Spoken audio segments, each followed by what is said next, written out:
Hello mga mi!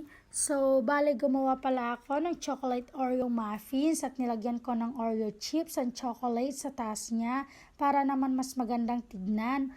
Nagtry lang akong gumawa para may merienda kami mamaya at eto na nga, hindi ko sukat akalain na napakasarap pala.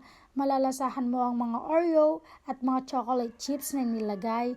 Mukhang hindi ito tinipid. Bale, nag-crush din ako ng mga Oreos at iyon ay nilagay ko para may lasa. Sobrang nakakatuwa lang mga mi dahil yung mga nabigyan ko ay nasiyahan at nasarapan din sa aking ginawa.